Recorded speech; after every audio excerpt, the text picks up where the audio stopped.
അപ്പോൾ കേരള പോലീസിലേക്കുള്ള പ്രധാനപ്പെട്ട തസ്തികയായിട്ടുള്ള നമ്മുടെ CPO അതുപോലെ WCPO തുടങ്ങിയിട്ടുള്ള തസ്തികയുടെ സിലബസ് ആണ് ഇന്നത്തെ വീഡിയോ ഭാഗത്തിലൂടെ നമ്മൾ വിശദമായിട്ട് ഡിസ്കസ് ചെയ്യാൻ പോകുന്നത്. പരമാവധി പെട്ടെന്ന് ഈ ഒരു കാര്യം സുഹൃത്തുക്കളിലേക്ക് ഷെയർ ചെയ്ത് കൊടുക്കുക. അതിന്റെ സിലബസ് ഒക്കെ റിലീസ് ചെയ്തിട്ടുണ്ട്.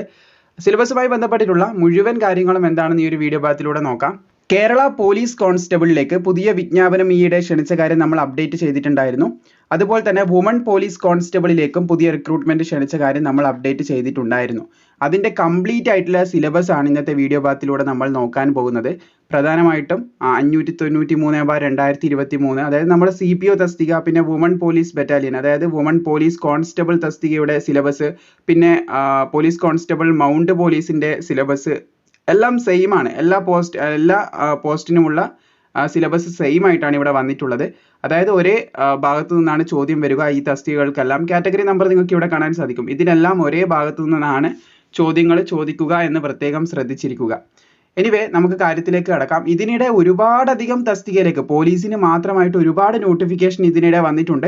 നിങ്ങൾ അപേക്ഷിക്കാൻ ഏതെങ്കിലും ഒന്നിന് അപേക്ഷിക്കാൻ വിട്ടുപോയിട്ടുണ്ടെങ്കിൽ ഓരോരു വീഡിയോ ലിങ്കും താഴെ ഡിസ്ക്രിപ്ഷനിൽ നിങ്ങൾക്ക് ലഭിക്കും. അതിലൂടെ കയറി മനസ്സിലാക്കാം. ഓൾസോ നിങ്ങൾക്ക് ഒരു പ്ലേലിസ്റ്റിന്റെ കേരള പോലീസിന്റെ ഒരു പ്ലേലിസ്റ്റ് താഴെ കൊടുത്തിട്ടുണ്ട്. അതിലൂടെ നിങ്ങൾക്ക് ഇപ്പോൾ ഈ നിമിഷത്തിൽ നിങ്ങൾക്ക് അപേക്ഷിക്കാൻ സാധിക്കുന്ന കേരള പോലീസിന്റെ എല്ലാവിധ റിക്രൂട്ട്മെന്റിന്റെ ഡീറ്റെയിൽസും മനസ്സിലാക്കാൻ സാധിക്കും. സോ നമുക്ക് സിലബസിലേക്ക് കടക്കാം. പൊതുവിജ്ഞാനം എന്ന് പറഞ്ഞിട്ടുള്ള ആദ്യ ഭാഗത്തിൽ തന്നെ നിങ്ങൾക്ക് ഇവിടെ കാണാൻ സാധിക്കും ചരിത്രമുണ്ട്, ഹിസ്റ്ററിയാണ്, 5 മാർക്കിന്റെ ചോദ്യമാണ് ഉണ്ടാകുക. ഭൂമിശാസ്ത്രമുണ്ട്, ജോഗ്രഫി ഏകദേശം 5 മാർക്കാണ് അവിടെയും പറഞ്ഞിട്ടുള്ളത്. ധനതത്വശാസ്ത്രം അതിന് 5 മാർക്കുണ്ട്. ഇന്ത്യൻ ഭരണഘടന 8 മാർക്ക് പറയുന്നുണ്ട്. കേരളം അതുപോലെ തന്നെ ഭരണവും ഭരണ സംവിധാനങ്ങളും 3 മാർക്കിനുണ്ട്. പിന്നെ അതുപോലെ തന്നെ ജീവശാസ്ത്രവും പൊതുജന ആരോഗ്യവും എന്ന് പറഞ്ഞിട്ടുള്ള വിഷയത്തിൽ 6-മത്തെയാണ്. അതിന് 4 മാർക്കിനാണ് ചോദ്യം വരിക. ഭൗതികശാസ്ത്രം 3 മാർക്കാണ്. രസതന്ത്രം 3 മാർക്കാണ്. കല, കായികം, സാഹിത്യം, സംസ്കാരം 4 മാർക്കിനാണ്. അതുപോലെ തന്നെ ആനുകാലിക വിഷയങ്ങൾ കറണ്ട് അഫയേഴ്സ് 10 മാർക്കിനുണ്ടെന്ന് ശ്രദ്ധിച്ചിരിക്കുക. പിന്നെ നമ്മുടെ മാത്സുമായിട്ട് റിലേറ്റ് ചെയ്തിട്ടുള്ളത് 10 മാർക്കിനുണ്ട്. അതുപോലെ തന്നെ ജനറൽ ഇംഗ്ലീഷ് 10 മാർക്കിനാണ് വരുന്നത്. പിന്നെ പ്രാദേശിക ഭാഷ അത് നിങ്ങൾക്ക് ഇഷ്ടമുള്ള തിരഞ്ഞെടുക്കാം. ഇവിടെ മലയാളം ആണെങ്കിൽ മലയാളം 10 മാർക്കിനുണ്ടെന്ന് ശ്രദ്ധിച്ചിരിക്കുക. സ്പെഷ്യൽ ടോപ്പിക് 20 മാർക്കിനുണ്ട്. അപ്പോൾ ഇതാണ് ഇതിന്റെ ഒരു ചോദ്യം വരുന്നതിന്റെ മാർക്കിന്റെയൊക്കെ ഒരു സിസ്റ്റമായിട്ട് പറയാനുള്ളത്.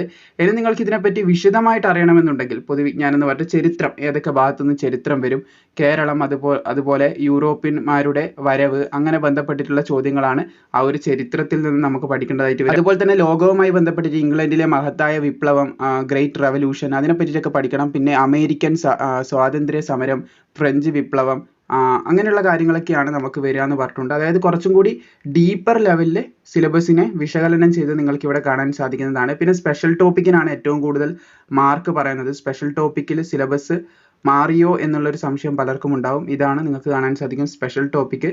ആദ്യം തന്നെ പാർട്ട് 1 4 മാർക്കിന് വരുന്നത് ജനറൽ എക്സെപ്ഷൻസ് ഇൻ ഒഫൻസസ് എന്ന് പറഞ്ഞിട്ടുള്ള ഭാഗത്തിൽ നിന്ന് ചോദ്യം വരുന്നുണ്ട്. IPC ഒക്കെ എടുത്ത് മാറ്റിയിട്ടുണ്ട്. IPC ഒക്കെ ആയിരുന്നു മുന്നുള്ളത്. പിന്നെ ഒഫൻസ് അഗെയിൻസ്റ്റ് ബോഡി എന്ന് പറഞ്ഞിട്ടുള്ള ഒരു ഭാഗം വരുന്നത് നിങ്ങൾക്ക് കാണാൻ സാധിക്കും. അതിന്റെ ഡീറ്റെയിൽസ് ഒക്കെ ഇവിടെ കൊടുത്തിട്ടുണ്ട്. എവിടെ നിന്നൊക്കെ ക്വസ്റ്റ്യൻസ് വരും എന്നുള്ള കാര്യം കൊടുത്തിട്ടുണ്ട്. പിന്നെ അതുപോലെ തന്നെ പാർട്ട് 2 3 മാർക്കിന് ഡെഫിനിഷൻ എന്ന് പറഞ്ഞിട്ട് കുറച്ചധികം കാര്യങ്ങൾ, വെയിലബിൾ ഒഫൻസ്, അതുപോലെ തന്നെ കോഗ്നിസബിൾ ഒഫൻസ്, അതുപോലെ ഇൻവെസ്റ്റിഗേഷൻ, ഇതുമായിട്ട് ബന്ധപ്പെട്ടിട്ടുള്ള കാര്യങ്ങളൊക്കെ, അറസ്റ്റുമായിട്ട് ബന്ധപ്പെട്ട.